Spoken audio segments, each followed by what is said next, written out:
Assalamualaikum to Dr. Abdul Rahman and everyone. My name is Siti Zulaika binti Seniran. Today, my partner and I will present about our assignment, an article summary about information ethics, publishing and plagiarism among Fatin Nasiha Atira binti Musri Nizam and me, Siti Zulaika binti Seniran.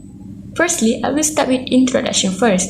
So, in this article summary, the title of the article is Information Ethics, Publishing and Plagiarism Among Academics. It is written by Philip Chick Agadiuno and Simon Shatia Aurelila. So, the article has been published in Library Philosophy and Practice in electronic journal format on February 2023. Okay, so this article is about how a teacher and academic must be an authority in their fields of specialization. Okay, this is because some academics do not want to follow the arduous professional route to success in teaching and research. Meanwhile, other younger academics want to, but they are unsure how to go about it. Okay, so as nowadays, teachers are valuable and society relies on them for creativity, and students also look up for them for the unique ideas to help in the development of human mind. Okay, so in this article, it's also highlighted the challenges that has been faced by the Nigerian teachers in several issues such as poor welfare package, delayed salaries, inflation, delayed promotion, lack of training funds, and low commitments. So all of these issues had an impact on Nigerian teachers and academic productivity. So for the purposes in this article, it's also highlighted to aims to address the critical needs of yearly academics to understand what it takes to be an effective teacher or academic in any educational institution. So this research investigates the interplay of information ethics, publishing and plagiarism in academic life. And it also looks at the benefits of productive academic life as well as how failing to publish or uphold ethical conduct in research or publishing can harm an academic's career and prospect. Okay, so the study also offers practical advice on how to uphold ethical norms in research and publishing.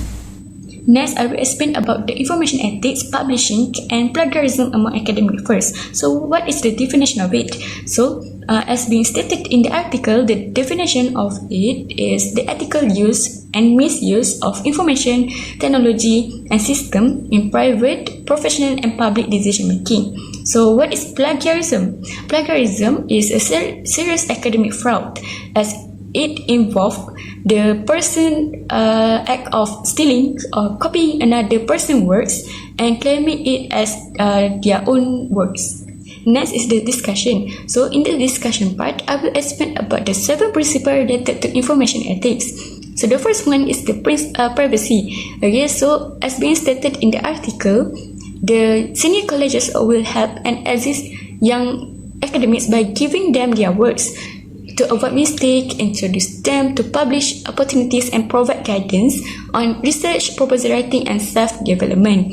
So, to overcome this issue, young academics could credit the reference paper given by the senior academics by making a proper citation style to allow fair use of guidelines, to avoid copyright, and keep the privacy of the senior college's work.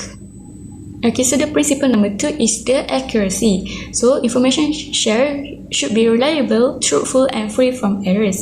So as I explained before, okay, the senior academics always give their words to young academics, right? So to overcome the issue of the accuracy, young academics are expected to verify the seniors' work first instead of copying them blindly. Okay, so this principle is to emphasize the importance of verifying and correcting information to ensure that the delivered information is trustworthiness to avoid any misinformation. Okay, so in the article, authors also expect the young academics to ensure the work is properly edited, which can be done through the service of editors to make sure that it is free of errors. Principle number 3 is access. So what is access? as mentioned in the principle of information ethics, every person deserves an equitable access to information. Okay, so in the article, authors suggest that academics should publish in open access as it provides numerous benefits not only to the researchers but also to the larger academic community and society as a whole in the dissemination of knowledge, foster collaboration and support the exchange of the ideas. Okay, so by making the research openly available, okay, so the open access foster openness, inclusion and equity, increasing the overall effects of academic work. For this reason, an academic number of academics are turning to open access to improve their own career as well as the progress of science and society. Next, the other principles that related to information ethics is beneficence. What is beneficence? This is one of the ethical principles of promoting good or well-being through the responsible and considerate use of information. It involves ensuring that the use of information leads to positive outcomes, benefits individuals and communities, and minimizes harm. For example, allow academics to use information in a right and well-being. Moreover, the other principles that related to information ethics is transparency. Transparency is being open, clear, and honest about how information is collected, processed, shared, and used. It involves providing individuals with understandable details about what data is being collected, why it is being collected, how it will be used, and who will have access to it. For example, research findings is known easily by scholar. Furthermore, there is intellectual property. This is the legal rights that granted to individuals or organizations for their creations, inventions, or ideas. In the context of information, intellectual property protects the ownership that control of creative and intellectual work, such as inventions, written content, designs, software, music, and trademarks. For example, stealing or copying another person's work and claiming it as one of their own is a criminal, so they must cite it to the owner as the respect. Lastly, it is accountability.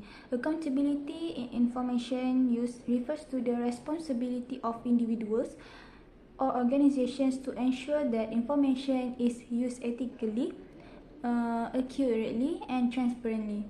It means being answerable for how information is handled, stored, shared, and protected, and taking responsibility for any consequences that result from its misuse or mishandling.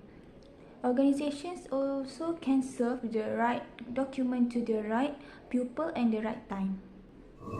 So this is the mind map that my partner and I had already done to conclude the articles. So from the mind map, we can provide a better and quicker understanding as it provides and shows the clearer correlation of each context and content in the article that includes definition, problem, solution, benefits, and all the 7 principles of information ethics in the article.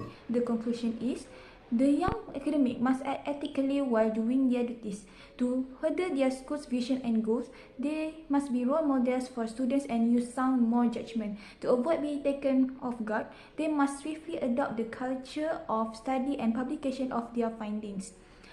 This has far-reaching implications for academics. Such ethical and professional norms that young academics must uphold will assist them in avoiding academic fraud such as plagiarism and its detrimental effects. That's all from us. Thank you.